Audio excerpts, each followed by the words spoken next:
진승과 오강의 민단입니다. 이거는 들어보신 분들 꽤 있을 겁니다. 네. 진시황이 전국을 통일한 이후 진시황은 일종의 전국을 주유하고 다니다가 객사를 하죠. 객사를 하고 2대 왕인 호해가 왕이 되고 형제들 뭐 20명, 30명 정도 되는 형제 자매들 다 죽이죠. 다 죽이고 제2대 황제가 됩니다.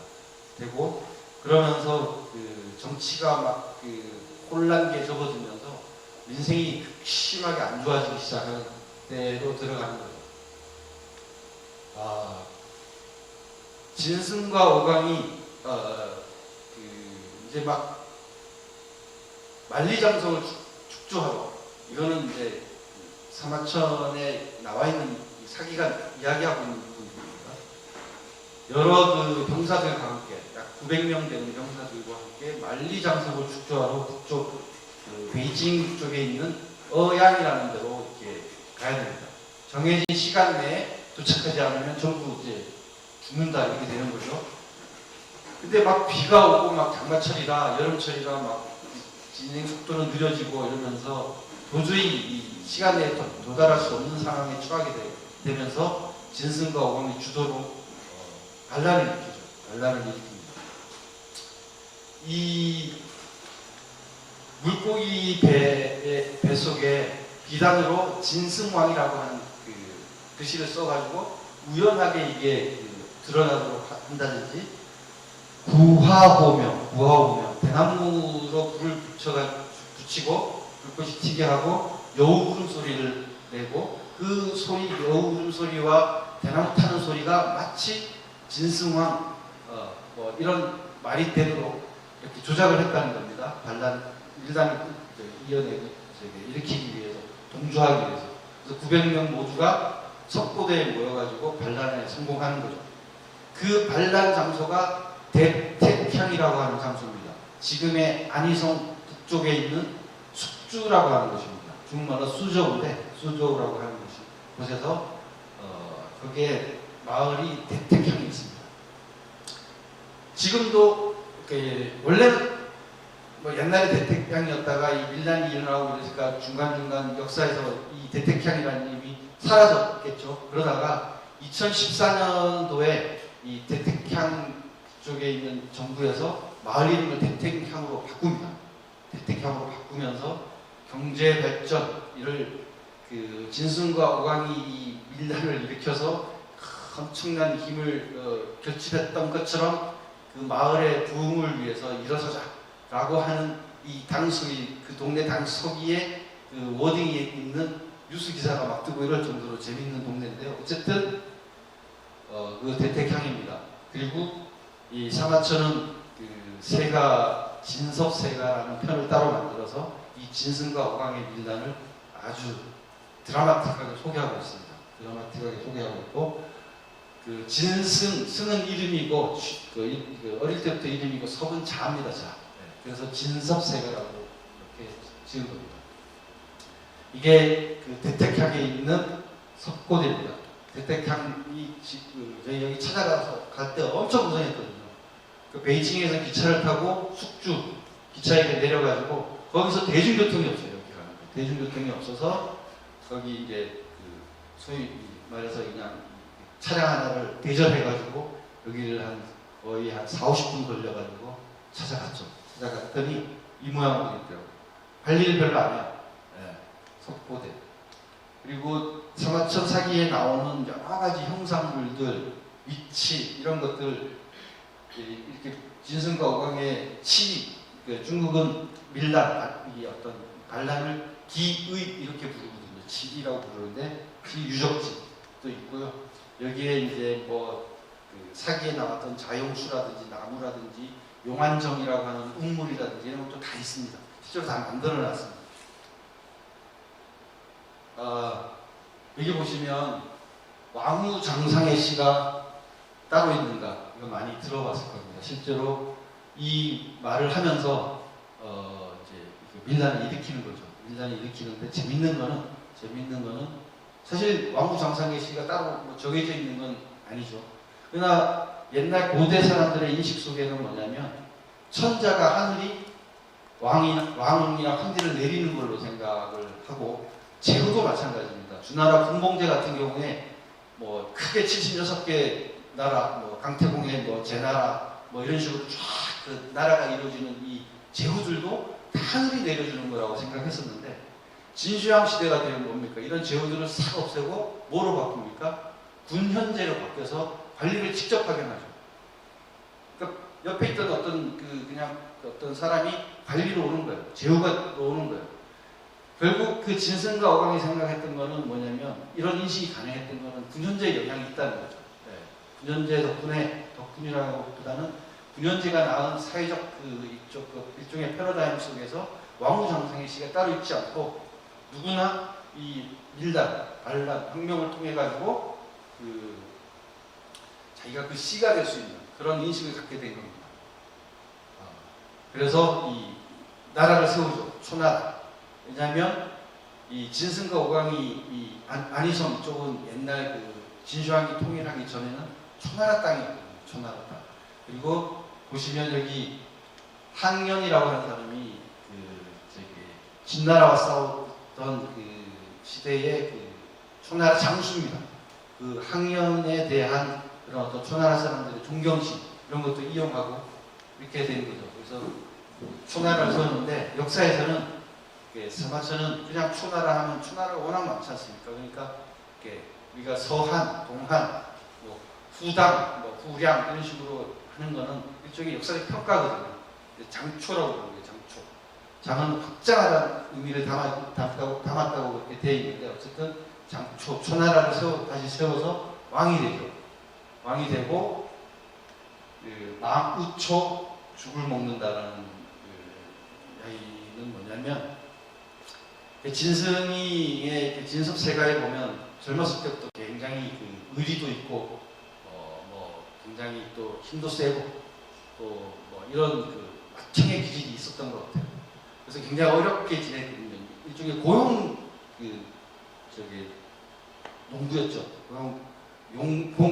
농이었는데 그렇게 어렵게 살 때 살짝 배고플 때 어떤 주위에서 나는 이 풀로 누군가 노파가 죽을 끓여줬죠.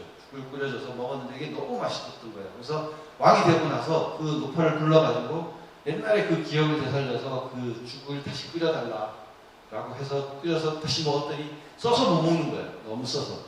이게 힘들었을 때 먹었던 그거는 기억하지 못하고 사람이 변한 거죠.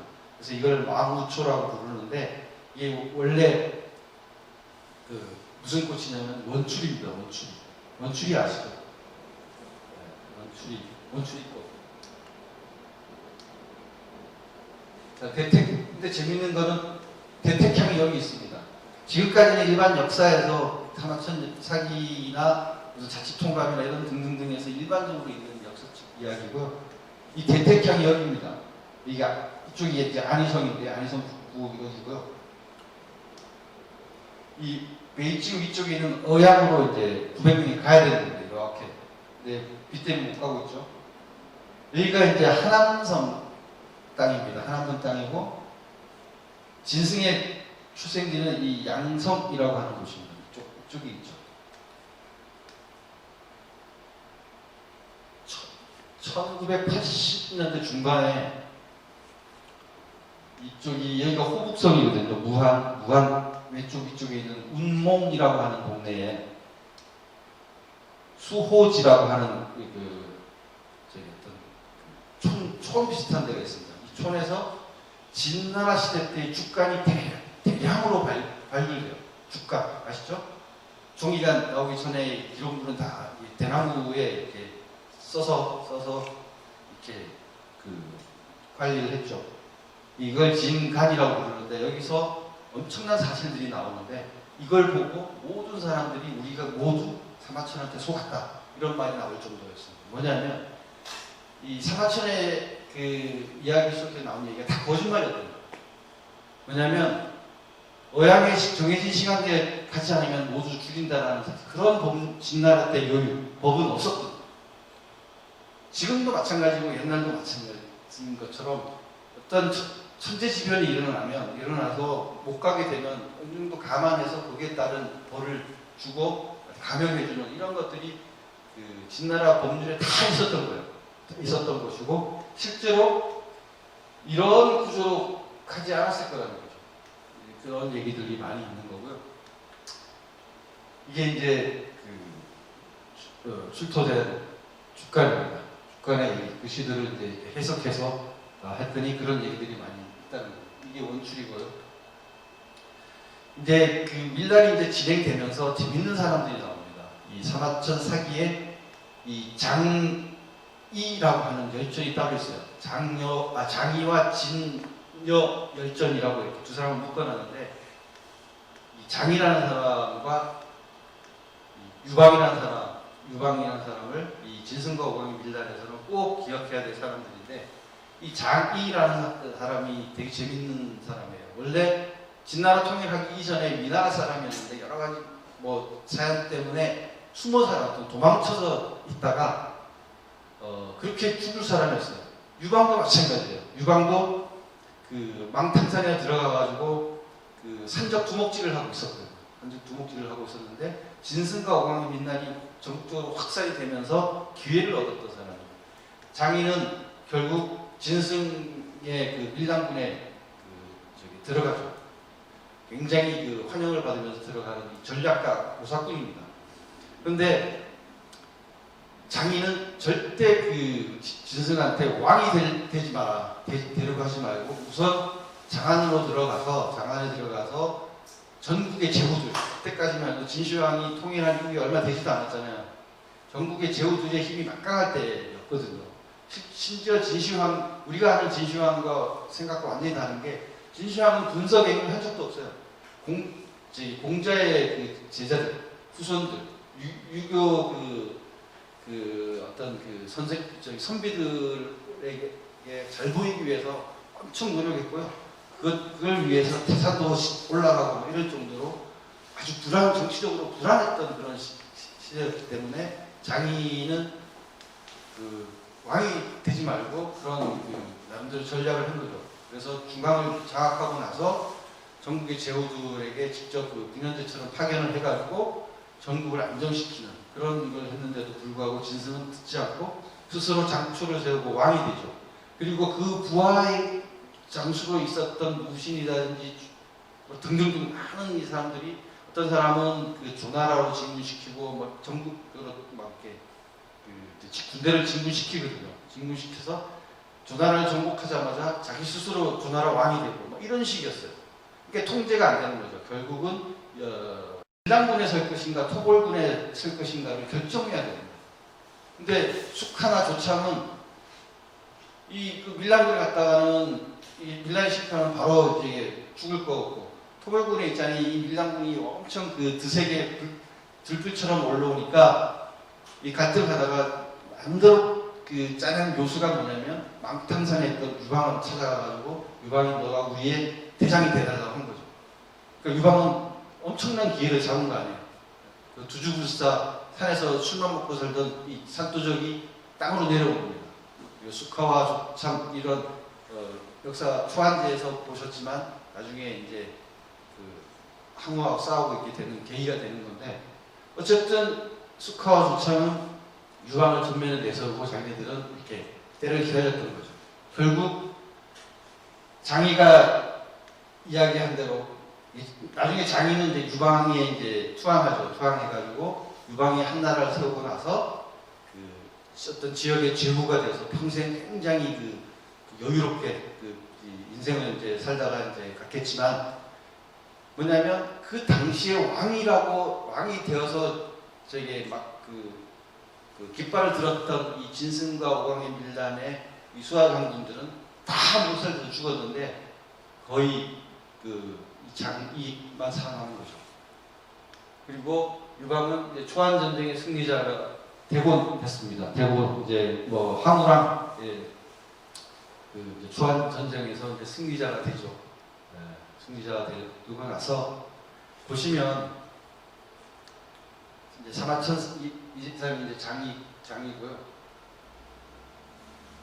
그 사기에 보면 이 감생설, 용꿈, 어머니가 용꿈을 꿨고 지나가던 어떤 도사라고보다는 어떤 이 사람이 이 집에 이렇게 누워 있는 모습을 보고 완전 용에 자택한다 이런 말을 했다고 하고 뭐 등등 유방에 대한 엄청난 그 용 감생설을 이렇게 하죠. 왜 그랬을까요? 그러니까 제가 보기에는 뭐냐면 일개 그 촌장, 지금으로 따지면 촌장에 불과하던 유방이 황제가 된 거 아닙니까? 황제가 된 거 아닙니까? 왕후장상의 씨가 따로 없었던 거죠. 황제가 되고 나서 이 모든 사람들이 앞으로도 모든 사람들이 왕후장상의 씨가 없다고 하면서 깃발을 들면 어떻게 할 겁니까? 그게 아니라 나처럼 그 용꿈을 갖고 태어나고 그 하늘이 점주해준 천자가 점주해준 그 황제로서의 어떤 권위 이걸 갖고 있지 않은 사람은 감히 나서지 마라라고 하는 의미를 담고 있는 거죠. 그래서 보면 그 사마천 사기는 그 이후에 또 한무제시 때 사람이니까 역사의 도서관에 있는 많은 여러 가지 서적들을 가지고 사마천은 기록을